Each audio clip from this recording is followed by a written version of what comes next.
ओम श्री गणेशाय नमः। आप सभी का हमारे YouTube चैनल पर हार्दिक स्वागत है। आज बुधवार के दिन आइए सुने गणेश जी की पौराणिक कथा। आज की कथा में हम जानेंगे भगवान गणेश को तुलसी क्यों नहीं चढ़ाई जाती, साथ ही जानेंगे गणेश जी के विवाह की कथा। तो प्रेम से बोले गणेश जी महाराज की जय हो। एक बार देवी तुलसी विवाह हेतु वर ढूंढने के लिए तीर्थ यात्रा पर निकली थी और ढूंढते ढूंढते वह गंगा किनारे पहुंच गई। उस वक्त गणेश भगवान गंगा किनारे तप कर रहे थे। उन्हें देखते ही देवी तुलसी उन पर मोहित हो गई और उनके मन में गणेश भगवान से विवाह की इच्छा उत्पन्न हुई। फिर देवी तुलसी ने गणेश जी के पास जाकर उनका ध्यान भंग कर दिया। आंखें खोलने के बाद गणेश भगवान के सामने देवी तुलसी खड़ी थी, लेकिन सामने एक स्त्री है, इसलिए अपने क्रोध को नियंत्रण में रखकर गणेश भगवान ने पूछा, आप कौन है देवी, और मेरा ध्यान भंग करने का क्या कारण है?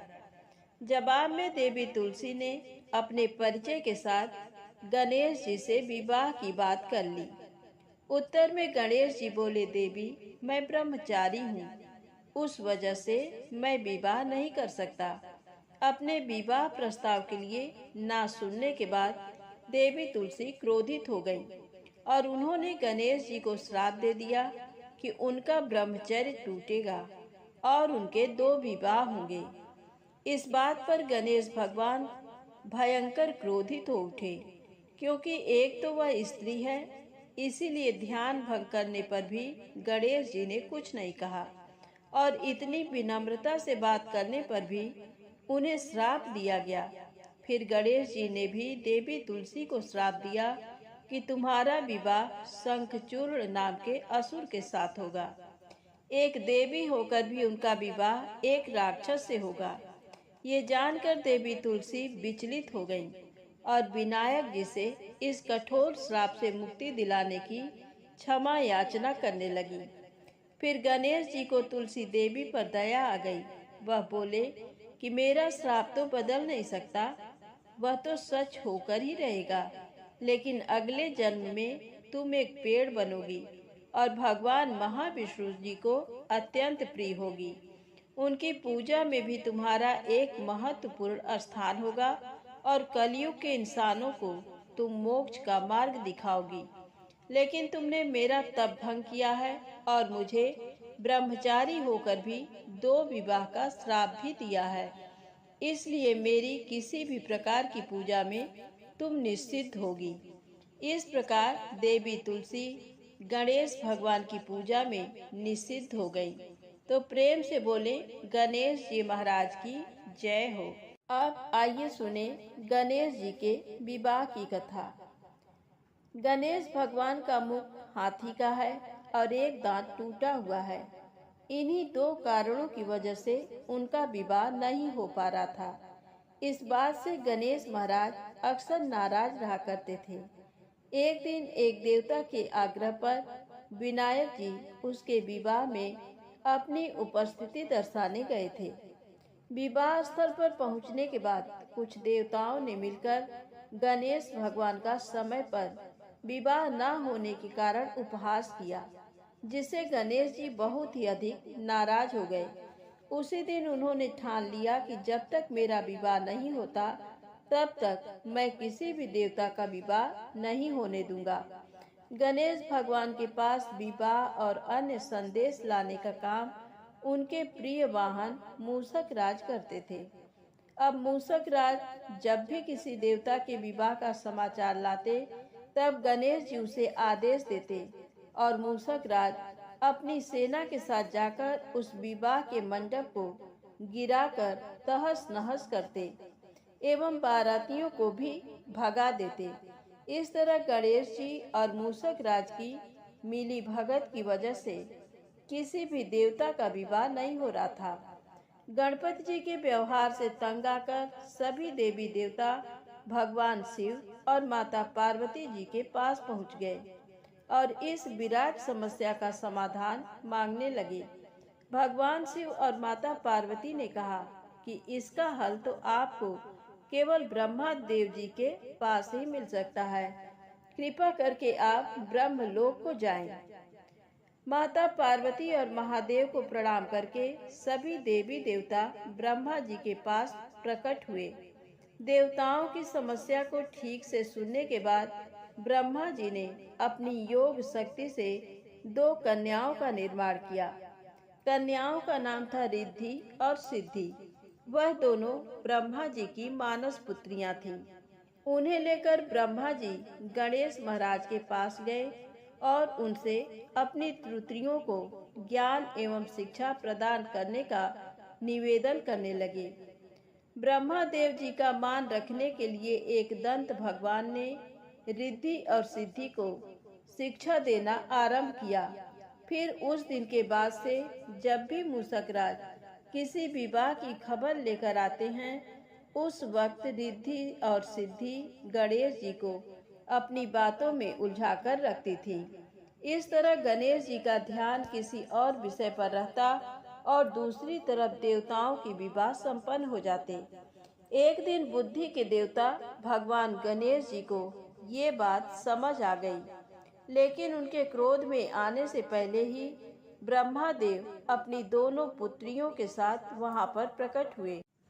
रिद्धि और सिद्धि को सामने देखते ही गणेश जी का क्रोध बढ़ने लगा, किंतु विनायक जी के मुख से कोई भी शब्द निकलने के पहले ही भगवान ब्रह्मा देव ने कहा, हे गणेश जी, आपने स्वयं ही मेरे पुत्रियों को शिक्षा दी है और अब मुझे इन दोनों के विवाह योग्य कोई वर नहीं मिल रहा है। मेरी आपसे विनती है कि आप ही रिद्धि और सिद्धि से विवाह करके मुझे धन्य कीजिए। परमपिता ब्रह्मा देव जी की शांत वाणी सुनकर गणेश जी का क्रोध शांत हो गया और वह उस विवाह प्रस्ताव के लिए हंसी खुशी राजी हो गए। विवाह के बाद अपनी दोनों पत्नियों से उन्हें 2 पुत्र प्राप्त हुए, जिनका नाम रखा गया शुभ और लाभ। तो प्रेम से बोले गणेश जी भगवान की जय हो। अब आइए सुनते हैं गणेश जी की पूजा पाठ में सुनी जाने वाली पौराणिक कथा। एक गांव था जिसमें एक सेठ जी अपने परिवार के साथ रहते थे। सेठ जी का गांव के पास के ही शहर में बड़ा व्यापार था। सेठ जी गणेश जी की पूजा श्रद्धा एवं विश्वास से करते थे, जिससे सेठ जी के घर में अन्न धन के भंडार सदैव ही भरे रहते थे। उनके जीवन में किसी भी प्रकार की कोई कमी नहीं थी। नित्य प्रतिदिन नियम अनुसार रोज वो नदी पर नहाने जाते और आकर गणेश जी की पूजा करते, उन्हें भोग लगाते, फिर स्वयं भोजन करते थे। ये बात सेठानी जी को अच्छी नहीं लगती थी। वो धार्मिक नहीं थी और ईश्वर में इतना विश्वास नहीं रखती थी। एक बार सेठानी जी ने सोचा कि ये इतना गणेश जी को मानते हैं, गणेश जी की पूजा करते हैं, इससे होता क्या है, आज तो देखती हूँ वो कैसे गणेश जी की पूजा करते हैं। अगले दिन जब सेठ जी नदी पर नहाने जाते हैं तो सेठानी जी गणेश जी की मूर्ति को उठाकर मूर्ति को कपड़े से ढककर बगीचे में जमीन में दबा देती हैं। जब सेठ जी नदी पर से नहाकर घर आते हैं और देखते हैं कि गणेश जी की मूर्ति तो मंदिर में नहीं है, तो वो सेठानी से पूछते हैं, गणेश जी की मूर्ति मंदिर में नहीं है, कहाँ गई? तो सेठानी जी बोलती है, मुझे नहीं मालूम, मूर्ति को घर में बहुत ढूंढते हैं उस दिन, क्योंकि वो गणेश जी को भोग नहीं लगा पाए थे। इसके लिए सेठ जी ने अन्न जल का भी त्याग कर दिया और गणेश जी से प्रार्थना करने लगे कि हे प्रभु, लगता है आप मुझसे रुष्ट हो गए हो और कहीं चले गए हो। आप अपनी कृपा दृष्टि मुझ पर बरसाइए प्रभु, मुझे दर्शन दीजिए। सेठ जी ने मन ही मन सोचा कि अब से जब तक आप मुझे मिल नहीं जाते, मुझे दर्शन नहीं दे देते, तब तक मैं अन्न जल का त्याग करता हूँ। वो दिन पूरा निकल गया। रात्रि में सेठ जी की भक्ति से प्रसन्न होकर गणेश जी भगवान ने स्वप्न में भगवान एक छोटे से चूहे के साथ खेल रहे होते हैं और चूहे को खाने को लड्डू देते हैं। चूहा लड्डू लेकर बगीचे में जाता है और जमीन को खोदता है और लड्डू वहीं डाल देता है। अचानक सेठ जी की नींद खुल जाती है। सेठ जी बगीचे में जाते हैं और वहीं खोदते हैं जहां उन्होंने सपने में देखा था, और वहीं से उनको थोड़ी सी जमीन खोदने पर कपड़े में लिपटे हुए गणेश जी की मूर्ति मिलती है। सेठ जी गणेश जी की मूर्ति की पूजा करके उनको यथास्थान स्थापित करते हैं और सेठानी के पूछने पर सारा वृत्तांत उन्हें सच सच बताते हैं। बात को जानकर सेठानी जी को आश्चर्य होता है और सेठानी जी मन ही मन श्रद्धा एवं विश्वास से गणेश जी भगवान की भक्त बन जाती हैं और सेठ जी से कहती हैं कि मुझसे बड़ा भारी अपराध हो गया है। अब हम दोनों पति पत्नी प्रेम सहित गणेश जी भगवान की आराधना करेंगे एवं उनकी पूजा में कभी कोई कमी नहीं आने देंगे। ये सुनकर सेठ जी अत्यधिक प्रसन्न हो जाते हैं और दोनों पति पत्नी गणेश जी भगवान को धन्यवाद करते हैं। अपनी अनुकंपा सेठ सेठानी के समान ही हम सभी पर बनाए रखना। कहानी सुनने वालों पर भी, कहानी कहने वालों पर भी सभी मनोकामनाएं पूर्ण करना। प्रेम से बोलो गणेश जी महाराज की जय हो। अब आइए सुनते हैं गणेश जी की पौराणिक कथा। बहुत समय पहले की बात है। एक दिन गणेश जी धरती पर सैर कर रहे थे। सैर करते करते वह एक अनाज के खेत में पहुंच गए और भूख लगने के कारण उन्होंने उस खेत में से 12 अनाज के दाने तोड़कर खा लिए। वह खेत सेठ धनी राम जी का था। कुछ समय बाद विनायक जी को अपने किए पर पछतावा होने लगा, क्योंकि उन्होंने सेठ जी को बिना पूछे ही उनके खेत से अनाज चुरा लिया था। फिर गणेश जी ने सोचा कि अपने किए बुरे कर्म का प्रायश्चित तो करना ही पड़ेगा। इसीलिए उन्होंने सेठ जी के यहाँ 12 साल के लिए नौकरी करने की ठान ली। उसके बाद अगली ही सुबह विनायक जी 13 से 14 साल के एक लड़के का रूप लेकर नौकरी मांगने के लिए धनी राम सेठ जी के घर पहुंचे और उन्होंने सेठ जी को अपना नाम गणेशा बताया। विनायक भगवान की बुद्धिमानी की परीक्षा लेने के बाद सेठ जी ने खुशी खुशी नौकरी भी दे दी। अब गणेश भगवान एक सामान्य मनुष्य के रूप में सेठ जी के ही घर पर रहने लगे। एक दिन सेठ जी की पत्नी शाम के समय घर का काम खत्म करने के बाद राख से हाथ धोने जा रही थी। ये देख गणेश जी ने सेठानी जी के हाथ पकड़कर जबरदस्ती मिट्टी से हाथ धुलवा दिए। गणेश की इस हरकत से सेठानी आग बबूला हो गई और उन्होंने सेठ जी के कमरे में जाकर गणेश जी की शिकायत कर दी। सेठानी से सब कुछ सुनने के बाद सेठ धनी राम ने गणेशा को बुलाया और इस हरकत का कारण पूछा। गणेश जी बोले कि सेठानी शाम के समय राख से हाथ धो रही थी और ऐसा करने से घर की लक्ष्मी नाराज होकर चली जाती हैं। इसीलिए मैंने उनके हाथ मिट्टी से धुलवाए। इससे घर पर माता लक्ष्मी की कृपा बनी रहती है। ये सब सुनकर सेठ जी ने सोचा, गणेशा की सोच तो बड़ी अच्छी है।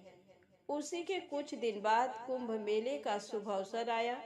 सेठ जी ने गणेशा को बुलाया और कहा, सेठानी जी को कुंभ मेले में स्नान करा लाओ। अब सेठानी और गणेशा स्नान के लिए मेले में पहुंचे। वहां पहुंचने के बाद सेठानी नदी के किनारे बैठकर नहाने लगी। उन्हें ऐसा करते देख गणेशा दौड़ कर आए और सेठानी जी के दोनों हाथ पकड़कर उन्हें नदी के अंदर लेकर गए। उनसे पानी में डुबकी लगवाई और फिर किनारे पर ले आए। अब गणेशा की इस हरकत से तो सेठानी का गुस्सा 7वें आसमान पर पहुंच गया। सेठानी जी घर आते आते पूरे रास्ते गणेशा को ताने पर ताने मार रही थी, लेकिन गणेश भगवान सब कुछ शांति से सुन रहे थे। घर आते ही सेठानी ने सेठ जी के पास फिर से गणेशा की शिकायत कर दी। सेठ जी ने तुरंत ही गणेशा को बुलाया और पूछा, तुमने ऐसा क्यों किया?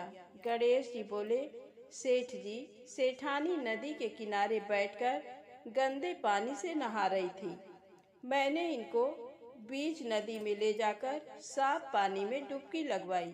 ऐसा करने से उन्हें अगले जन्म में बहुत बड़ा राजपाट और वैभव मिलेगा।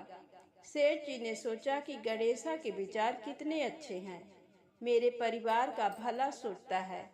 कुछ दिन बाद सेठ जी के घर पर पूजा थी। पंडित जी आने के बाद सेठ जी ने गणेशा से कहा, जाओ और सेठानी जी को बुला कर लाओ। सेठ जी के आज्ञानुसार गणेश जी सेठानी को बुलाने गए। उस वक्त सेठानी काली चुनरी ओढ़कर कमरे से बाहर आ रही थी। ये देखते ही विनायक जी ने वह काली चुनरी उतारकर फाड़ दी और कहा कि पूजा के लिए लाल रंग की चुनरी ओढ़कर आइए। अब सेठानी बहुत ज्यादा नाराज हो गई और गणेशा पर चिल्लाने लगी। वह आवाज सुनकर सेठ जी वहां पर भागते हुए आए और पूछा कि क्या हुआ। तब सेठानी बोली, गणेशा ने मेरी चुनरी फाड़ दी। फिर सेठ जी ने भी गणेशा को बहुत डांटा। जवाब में गणेश जी ने कहा कि सेठ जी, पूजा में कभी काला वस्त्र नहीं पहनते, इससे शुभ काम सफल नहीं होते, इसीलिए मैंने ऐसा किया। सेठ जी ने सोचा कि गणेश है तो बहुत ही समझदार। इसी तरह लीला रचाते हुए उसी घर में गणेश जी के 12 साल बीत गए। फिर एक दिन सेठ जी ने नया कारोबार शुरू करने से पहले घर में पूजा रखी थी। पूजा करते करते उनको याद आया कि पूजा की सामग्री में गणेश भगवान की मूर्ति तो है ही नहीं। तब उन्होंने अपने नौकर गणेशा को पूजा घर से भगवान विनायक जी की मूर्ति लाने के लिए कहा। गणेशा बोला कि मुझे ही मूर्ति समझकर पूजा में विराजमान कर लो, आपके सारे शुभ काम सफल हो जाएंगे। ये बात सुनकर सेठ जी गुस्सा हो गए और बोले, गणेशा, तुम अभी तक सेठानी से मजाक करते थे, अब मुझसे भी करने लगे हो। उत्तर में गणेश जी ने मुस्कुराते हुए कहा, नहीं सेठ जी, मैं मजाक नहीं कर रहा, मैं सत्य वचन कह रहा हूँ। इतना कहने के बाद नौकर गणेश ने अपना असली भगवान स्वरूप धारण कर लिया। साक्षात गणेश भगवान को सामने देखते ही सेठ और सेठानी उनके चरणों में लीन हो गए और उन्होंने अपनी पूजा संपन्न कर ली। उसके पश्चात गणेश जी देखते ही देखते अंतर ध्यान हो गए। बाद में सेठ और सेठानी को बहुत पछतावा होने लगा कि स्वयं भगवान हमारे घर नौकरी कर रहे थे और हमने उनके साथ कितना बुरा व्यवहार किया, उनसे बहुत सारा काम कराया। ये सोच सोचकर दोनों दुखी होने लगे।